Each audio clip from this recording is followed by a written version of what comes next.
我这种西来仔有时候会懒惰大煮大炒，想吃一些清爽又方便准备的美食，它能饱腹，而且营养也很丰富的。这期和你分享我们以前开店的热销款小菜马铃薯沙拉，还有它的神仙吃法。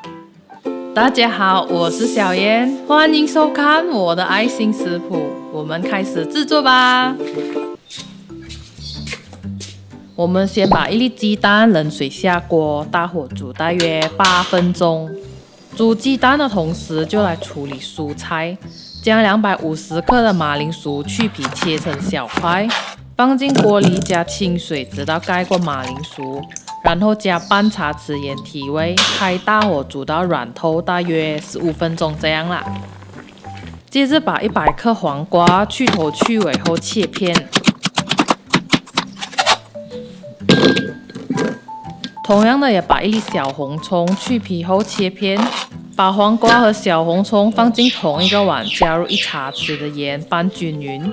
这是将它们进行脱水腌制，避免沙拉放置的时候会出水导致变质，而且脱水后的黄瓜吃起来别有一番风味，爽口之中又带一点韧哦。接着把大约10克的萝卜切碎。这时候的鸡蛋也煮好了，关火后舀起来泡冷水，比较方便等下剥壳。马铃薯煮到能轻易戳进去的程度就 OK 了。我喜欢把穿烫蔬菜的水冷冻起来，煮面的时候可以拿来当汤底哦。将煮好的马铃薯沥干，趁热加入5克的黄油，还有鸡蛋剥壳后加进去一起按碎。马铃薯有蛋白质、脂肪和优质淀粉等等，当主食吃下去很耐饱的。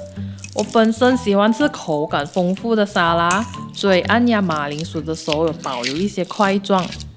马油泥所用这款日式的，用来做马铃薯沙拉特别好吃，分量大约是几40克这样啊。你觉得不够味道的，可以再多按一点哦。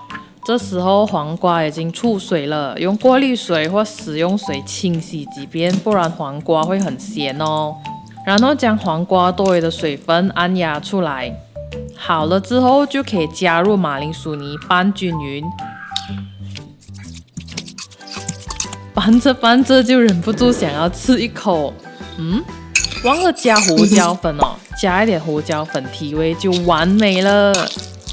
马铃薯沙拉一般上是充当开胃菜啦，搭配着主食一起吃的。不过我偷偷告诉你马铃薯沙拉配着苏打饼一起吃，真的是一种神仙级的味觉享受。鲜香酥脆的饼加上浓郁软绵的薯泥，哇，根本就是神仙组合啊！好啦，这期的分享就到这里。喜欢我们的内容，请帮忙点个赞、订阅和分享给你的亲朋好友哦。我们下个视频再见，拜拜。